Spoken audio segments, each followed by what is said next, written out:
요즘은 저 밤에 화장실 때문에 깨지 않아요. 선생님, 아무도 말해주지 않았던 걸 알려주셔서 정말 감사합니다. 문제는 꿀을 마시느냐가 아닙니다. 문제는 네. 올바른 방법으로 마시느냐, 음. 잘못된 방법으로 마시느냐입니다. 네. 아침에 일어나면 눈꺼풀이 무겁고 얼굴이 밤새 울기라도 한 것처럼 퉁퉁 부어 있는 걸 느낀 적 있나요?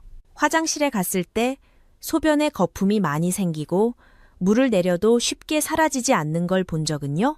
그리고 밤이 되면 일부러 일찍 잠자리에 들어도 두세 번이나 화장실에 가려고 깨지는 경우는요? 우리 중 많은 사람들은 그저 나이 탓이겠지, 물을 많이 마셔서겠지, 잠깐 피곤해서 그런 거겠지 하고 스스로를 위로합니다. 하지만 만약 제가 말해준다면 그게 신장이 보내는 마지막 구조 신호일 수도 있다고 하면 어떨까요? 아주 많은 사람들이 이런 신호들을 그냥 넘겨버리다가 결국 돌이킬 수 없는 지점까지 가고 맙니다. 신장은 우리 몸에 아주 정교한 정수기 같은 역할을 합니다. 그 필터가 점점 딱딱해지고 막히기 시작해 독소가 제대로 배출되지 않으면 그 결과는 단순한 피로감이나 부종으로 끝나지 않고 평생 혈액투석기에 의지해야 하는 삶으로 이어질 수도 있습니다. 가장 무서운 건 병이 빨리 진행되는 게 아니라 대부분의 우리가 자신이 이미 위험한 경계선, 바로 근처까지 와 있다는 사실조차 모른다는 점입니다. 하지만 아직 좋은 소식은 있습니다. 아주 사소해 보이는 습관이라도 제대로 조절하면 신장의 부담을 줄여주고 심지어 손상 속도를 늦출 수도 있습니다. 오늘 내용에서는 많은 한국의 고령자들이 매일 하고 있는 아침 습관 하나에 대해 이야기하려고 합니다. 건강에 좋다고 믿고 있지만 실제로는 신장을 10년 이상 더 빨리 늙게 만들 수도 있는 습관입니다. 이 이야기를 본격적으로 들어가기 전에 신장 건강에 관심이 있다면 채널을 팔로우하고 구독해서 중요한 내용을 놓치지 마세요. 그리고 혹시 자신의 습관이 무심코 신장을 해치고 있는 건 아닌지 알고 싶다면 댓글에 숫자 1을 남겨주세요. 다음 영상들에서 더 자세히 알려드리겠습니다. 이 글에서는 아침에 마시는 아무렇지 않아 보이는 한 잔의 물이 왜 사구체에 직접적인 영향을 줄 수 있는지, 그리고 그것을 건강을 지키는 습관으로 바꾸려면 어떻게 해야 하는지 알려드릴 겁니다. 어쩌면 치유와 손상의 경계가 그동안 아무도 말해주지 않았던 아주 작은 디테일 하나에 불과하다는 사실에 놀라실지도 모릅니다. 저는 의사로서 진료실에서 정말 많은 고령의 환자들을 만나왔습니다. 그 과정에서 스스로 건강하게 산다고 믿고 식생활도 조심했는데도 이유를 모른 채 신부전과 마주하게 된 어르신들을 수도 없이 봤습니다. 그리고 제가 그분들에게서 자주 발견한 공통점 중 하나가 바로 아침에 꿀물을 마시는 습관이었습니다. 꿀은 원래 소화에 좋고 면역력을 높여주는 자연식품으로 알려져 있습니다. 아침에 일어나자마자 따뜻한 꿀물 한 잔을 마시면 몸을 정화하고 신장을 보호해준다고 믿는 분들도 많습니다. 하지만 문제는 어떻게 마시느냐에 있습니다. 60세 이상을 대상으로 한 연구에 따르면 꿀을 너무 뜨거운 물에 타서 마실 경우 그 생리적 작용이 완전히 달라질 수 있다고 합니다. 도움을 주는 물질이 되기는커녕 꿀은 과도한 열로 인해 소중한 효소들을 잃게 되고 몸에서는 정제당과 크게 다르지 않은 존재로 인식하게 됩니다. 그렇게 되면 신장은 생각처럼 쉬는 게 아니라 오히려 혈액 속으로 들어온 당을 처리하느라 더 많은 일을 하게 됩니다. 저는 예전에 60이 넘은 한 여성 환자를 만난 적이 있습니다. 술도 안 마시고 담배도 피우지 않으며 아주 규칙적인 생활을 하던 분이었습니다. 수년 동안 매일 아침 꿀물을 마셨지만 신장 기능은 계속 나빠지고 있었습니다. 제가 아주 자세히 물어본 뒤에야 그분은 늘 막 끓인 물, 김이 모락모락 나는 상태의 물에 꿀을 타 마셨다고 털어놓았습니다. 그래야 속에 좋다고 생각했기 때문이죠. 바로 그 작은 습관 하나가 모든 걸 잘못된 방향으로 끌고 간 겁니다. 신장은 정말 말이 없는 장기입니다. 기능의 절반 이상이 망가져야 비로소 겉으로 신호를 보내기 시작합니다. 그래서 지금 느끼는 아침의 가벼운 부기, 밤에 소변 보러 자주 깨는 일, 이유 없이 계속되는 피로감은 결코 사소한 문제가 아닐 수 있습니다.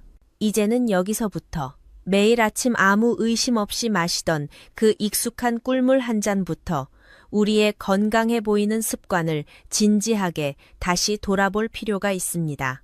제가 꿀과 신장 이야기를 꺼내면 많은 분들이 곧바로 이렇게 반박합니다. 의사 선생님, 신장이 안 좋으면 단 걸 피해야 하는 거 아닌가요? 꿀도 당인데 어떻게 좋을 수 있죠? 바로 이 생각이 많은 사람들이 꿀을 잘못 사용하게 만들거나 본질을 제대로 알면 오히려 신장에 도움이 될 수 있는 것을 괜히 피하게 만드는 가장 큰 오해입니다. 먼저 우리는 전혀 다른 두 가지 개념을 분명히 구분해야 합니다. 바로 정제당과 천연꿀입니다. 우리가 일상적으로 사용하는 흰 설탕은 사실상 죽은 결정체에 가깝습니다. 사탕수수나 사탕무에서 화학적으로 분리, 정제된 것으로 단맛만 남아있을 뿐 비타민도, 효소도, 미네랄도 거의 없습니다. 이 설탕이 몸에 들어오면 혈액을 더 끈적하고 탁하게 만들어 마치 물에 풀을 탄 것 같은 상태가 됩니다. 그렇게 점도가 높아진 혈액은 신장 안에 아주 미세한 모세혈관, 즉 여과를 담당하는 사구체를 통과해야 합니다. 그 결과 혈관벽이 쉽게 손상되고 염증이 생기며 시간이 지나면 사구체가 딱딱하게 굳어버리게 됩니다. 이것이 바로 대사 이상으로 인한 신장 질환으로 이어지는 흔한 경로입니다. 천연꿀은 완전히 다릅니다. 꿀은 꽃과 벌이 만들어낸 살아있는 식품입니다. 그 안에는 자연 상태의 단당류뿐만 아니라 플라보노이드, 프로폴리스, 비타민, 미네랄, 그리고 특히 180가지가 넘는 활성 효소가 들어있습니다. 이 효소들은 단순히 맛을 내기 위한 것이 아니라 우리 몸 안의 생화학 반응에 직접 관여합니다. 올바른 방식으로 섭취하면 혈액을 끈적하게 만드는 것이 아니라 오히려 신장 모세혈관 내부의 미세 환경을 개선하는 데 도움을 줍니다. 특히 60세가 넘은 이후의 신장은 수십 년 동안 쉬지 않고 일해온 필터와 같습니다. 처음에는 부드럽고 탄력이 좋지만 만성 염증, 높은 혈당, 과도한 염분 섭취, 산화 스트레스의 영향을 받으면서 사구체는 점점 딱딱해지고 부서지기 쉬우며 탄력을 잃게 됩니다. 그렇게 되면 독소를 걸러내는 능력이 떨어지고 물과 나트륨이 몸에 남아 부종, 고혈압, 만성 피로로 이어집니다. 이 지점에서 천연꿀은 제대로 사용될 경우 신장을 진정시키는 보조 역할을 합니다. 꿀 속의 플라보노이드와 항산화 물질은 신장세포에서 발생하는 산화 스트레스, 즉 사구체 안에서 조용히 진행되는 생물학적 녹을 줄이는 데 도움을 줍니다. 또한 일부 효소는 혈관벽의 탄력을 개선해 사구체를 지나는 혈류가 더 부드럽게 흐르도록 하고 미세 손상을 줄여줍니다. 꿀 속에 들어있는 중요한 효소 중 하나로 포도당 산화효소가 있습니다. 이 효소는 몸 안에서 아주 소량의 과산화수소를 생리적이고 안전한 방식으로 만들어냅니다. 이는 의료용 소독제처럼 해로운 수준이 아니라 요로 내의 유해균을 억제하고 가벼운 염증을 완화하는 데 도움이 되는 정도입니다. 요로 감염이 자주 재발하는 분들에게는 꽤 의미 있는 자연적 보조 기전입니다. 또 하나 많은 분들이 놓치는 점이 있는데 꿀은 신장을 쉬게 해준다는 역할입니다. 조금 이상하게 들릴 수 있지만 매우 중요한 포인트입니다. 우리가 고기나 생선, 복잡한 단백질을 섭취하면 대사 과정에서 암모니아, 요산 같은 노폐물이 많이 생기고 이것들은 모두 신장이 처리해야 합니다. 이미 약해진 신장에는 상당한 부담입니다. 반면 꿀에 들어있는 자연 단당류는 벌이 이미 한 번 예비 소화를 해놓은 상태라 몸에 들어오면 빠르게 에너지로 흡수되고 복잡한 찌꺼기를 거의 남기지 않습니다. 즉, 신장에 추가적인 무거운 일을 시키지 않으면서 에너지를 공급하는 셈입니다. 또 하나 중요한 점은 전해질 균형입니다. 꿀에는 자연적인 칼륨이 적당량 들어 있습니다. 비교적 건강하거나 초기 단계의 신장 저하가 있는 사람에게 이 칼륨은 소변을 통해 과도한 나트륨을 배출하는 데 도움을 줍니다. 한국인을 포함한 많은 아시아 사람들은 국, 김치, 짠, 발효식품 등 염분 섭취가 많은 식습관을 가지고 있습니다. 과도한 나트륨은 신장이 물을 붙잡게 만들어 아침 부종과 혈압 상승을 유발합니다. 꿀을 올바르게 사용하면 이러한 조절 과정에 도움을 주어 아침에 느끼는 가벼운 수분 정체를 완화하는 데 기여할 수 있습니다. 이런 이유로 일부 고령자를 대상으로 한 관찰 연구에서는 천연꿀을 올바르게 장기간 사용했을 때 신장과 관련된 염증 지표가 감소하는 경향을 보였습니다. 이것이 꿀이 병을 치료하는 약이라는 뜻은 아닙니다. 다만 신장이 더 이상 손상되지 않도록 돕는 환경을 만들어준다는 의미입니다. 문제는 제가 말한 이 모든 이점이 꿀 속에 효소가 살아있을 때만 존재한다는 점입니다. 그리고 바로 이 핵심 지점을 대부분의 사람들이 무심코 망가뜨리고 있습니다. 단 한 번의 잘못된 행동만으로도 천연꿀은 생물학적 가치를 모두 잃은 단순한 당 용액으로 변해버립니다. 그렇게 되면 신장은 도움을 받기는커녕 오히려 당을 처리하느라 여과 부담이 더 커집니다. 다시 말해, 꿀이 신장에 나쁜 것이 아닙니다. 문제는 우리가 그것을 사용하는 방식입니다.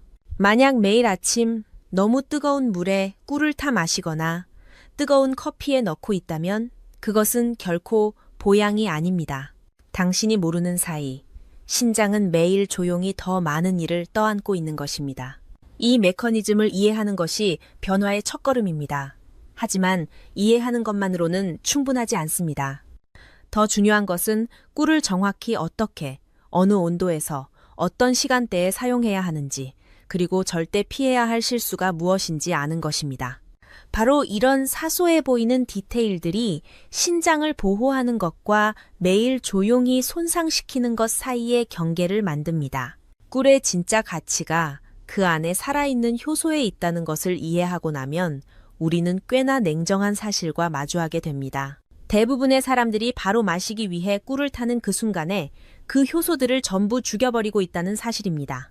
고급 의학 지식이 없어서가 아니라 수년 동안 몸에 밴 하나의 습관 때문입니다. 바로 뜨겁게 마셔야 몸에 좋다는 생각입니다. 한국 사람들, 특히 나이가 든 세대일수록 아침에 뭔가 뜨거운 것을 마시면 속이 따뜻해지고 혈액순환이 잘 되며 내장이 좋아진다고 믿는 경향이 있습니다. 그래서 물을 펄펄 끓여 김이 모락모락 나는 컵에 따라 꿀을 넣고 잘 저은 뒤 후후 불어가며 마시는 분들이 적지 않습니다. 그 순간 목이 따뜻해지고 속이 편안해지는 느낌이 들어 스스로 옳은 일을 하고 있다고 더 굳게 믿게 됩니다. 하지만 생물학적인 관점에서 보면 바로 그 순간 꿀은 더 이상 꿀이 아닙니다. 꿀 속의 효소는 열에 극도로 민감합니다. 정교한 단백질 구조를 가진 물질이기 때문입니다.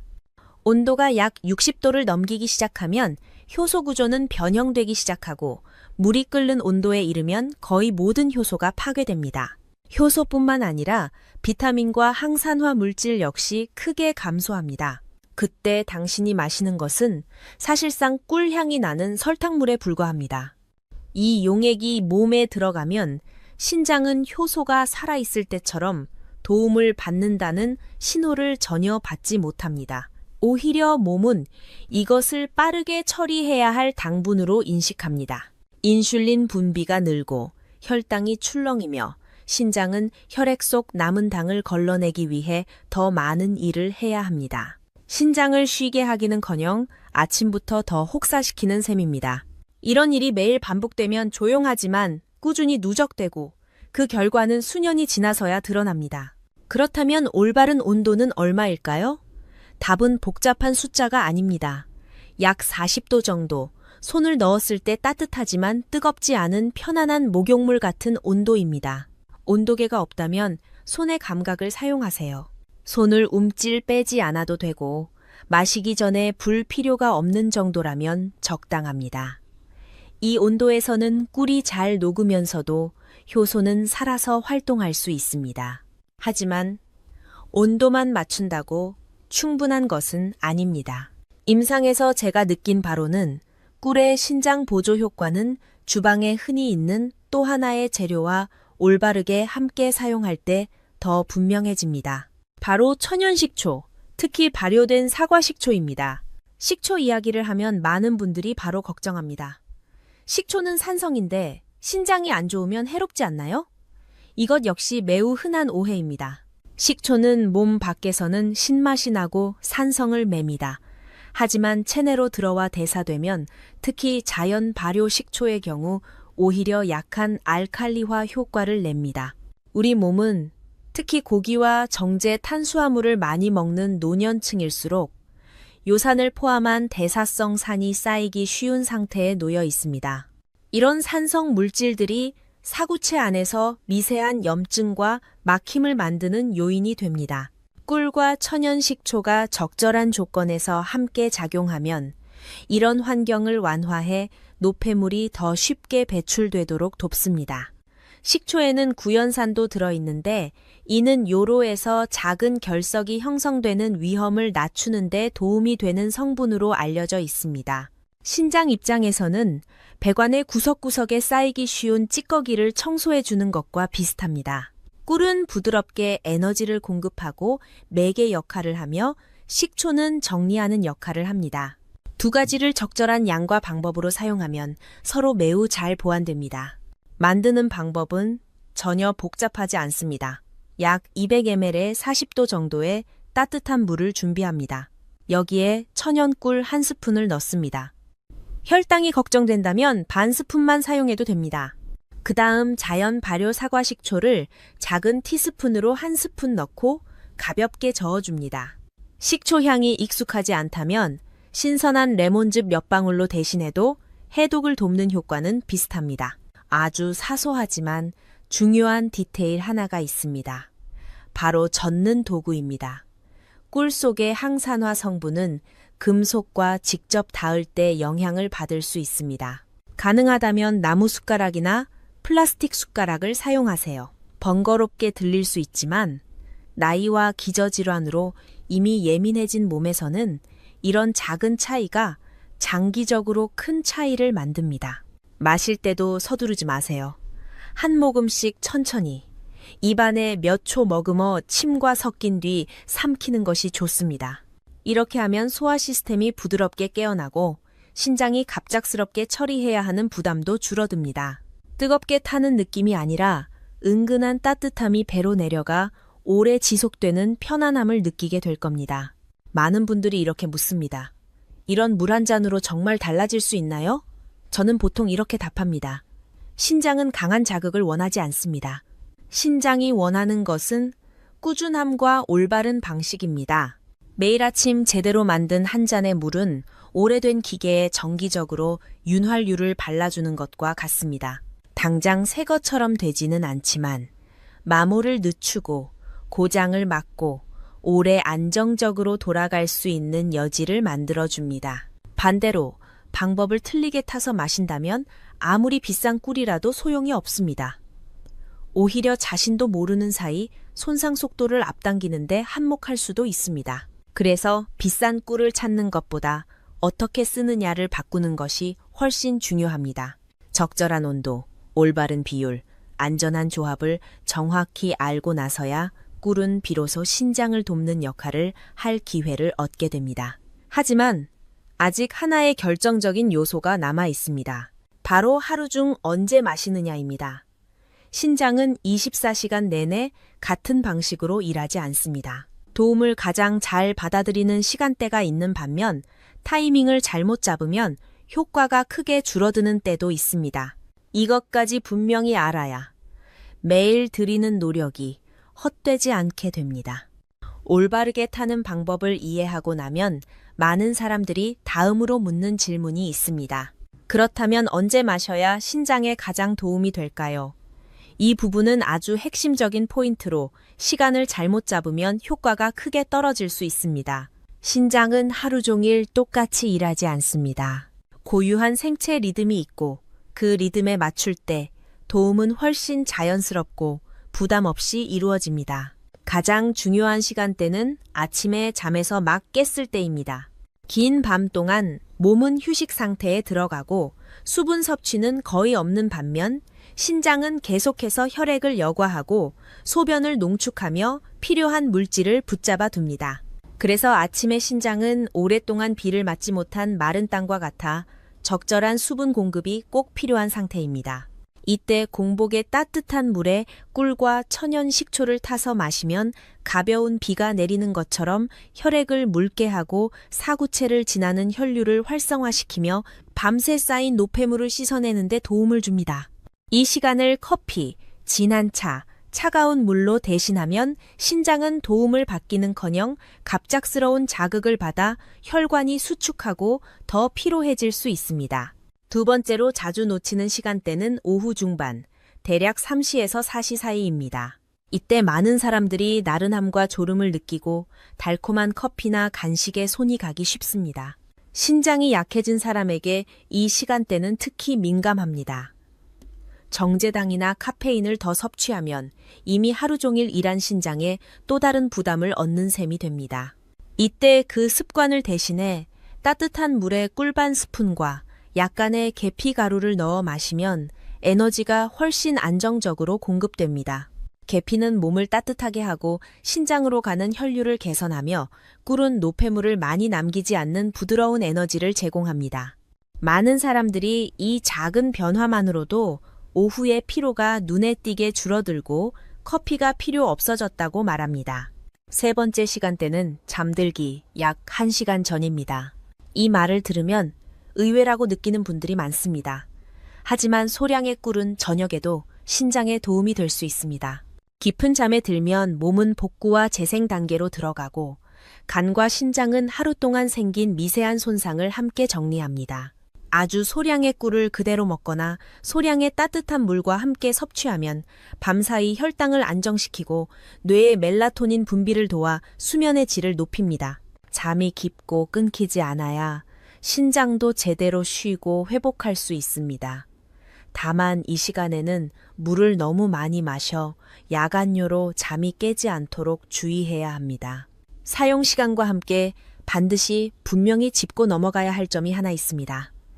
이 방법이 모든 사람에게 다 맞는 것은 아닙니다. 꿀은 만병통치약이 아니며 경우에 따라서는 신중하지 않으면 해가 될 수도 있습니다. 특히 말기 신부전 환자처럼 신장 기능이 매우 떨어졌거나 혈액 투석을 받고 있는 경우에는 각별한 주의가 필요합니다. 이 단계에서는 신장의 칼륨 배출 능력이 거의 없기 때문에 천연꿀에 들어있는 칼륨조차 전해질 불균형을 일으켜 위험해질 수 있습니다. 이런 경우 꿀 사용은 반드시 주치의의 명확한 판단이 필요합니다. 혈당 조절이 잘 되지 않는 당뇨병 환자 역시 조심해야 합니다. 꿀이 정제당보다 낫다고 해도 여전히 당분 공급원인 것은 사실입니다. 혈당이 자주 높은 상태라면 꿀을 무분별하게 사용하면 오히려 상황을 악화시킬 수 있습니다. 이런 경우에는 아주 소량만 사용하고 식이섬유가 풍부한 식사와 함께 섭취하며 몸의 반응을 면밀히 살펴야 합니다. 또 한 가지, 절대 꿀을 먹어서는 안 되는 대상은 만 1세 미만의 영아입니다. 아기의 소화 시스템은 천연 꿀에 존재할 수 있는 일부 미생물을 처리할 만큼 성숙하지 않았습니다. 또한 꽃가루나 벌 관련 제품에 심한 알레르기 병력이 있는 사람도 극도로 조심해서 소량으로 반응을 확인해야 합니다. 마시는 것 외에 저는 환자들에게 신장을 돕는 아주 간단한 동작 하나를 함께 권합니다. 바로 아침마다 허리 뒤쪽을 따뜻하게 해주는 것입니다. 신장은 척추 양옆, 허리 뒤쪽에 위치해 있습니다. 이 부위가 차가워지면 혈관이 수축하고 신장으로 가는 혈류가 줄어듭니다. 두 손을 비벼 따뜻하게 만든 뒤 허리 아래에 대고 위아래로 부드럽게 약 1분 정도 문질러 주세요. 이 작은 동작은 아침에 따뜻한 물 한 잔과 함께 안과 밖에서 동시에 신장을 돕는 효과를 냅니다. 여기까지 오면서 꼭 기억해야 할 3가지 핵심이 있습니다. 첫째, 꿀은 효소가 살아있도록 적절한 온도에서 올바르게 사용할 때만 이롭습니다. 둘째, 사용 시간은 효과를 좌우할 만큼 중요하며 특히 이른 아침과 밤의 수면 질이 핵심입니다. 셋째, 자신의 몸 상태를 정확히 알고 남에게 맞는 방법을 그대로 따라하지 말아야 합니다. 이 이야기를 나누는 이유는 어떤 기적 같은 방법을 믿으라는 것이 아닙니다. 신장은 아주 솔직한 장기이기 때문입니다. 부드럽고 꾸준하며 올바르게 대해주면 신장은 오랫동안 안정적으로 버텨줍니다. 반대로 매일 무심코 과부하를 주면 언젠가는 더 이상 견디지 못하는 순간이 옵니다. 끝까지 함께 해주셔서 감사합니다. 이 내용이 당신의 일상적인 습관을 돌아보는 계기가 되었다면 좋아요를 누르고 채널을 구독해 앞으로의 이야기에도 함께 해주세요. 건강은 멀리 있는 것이 아니라 매일의 아주 작은 선택에서 시작됩니다. 그리고 저는 당신이 오늘부터 그 선택을 올바르게 하길 바랍니다.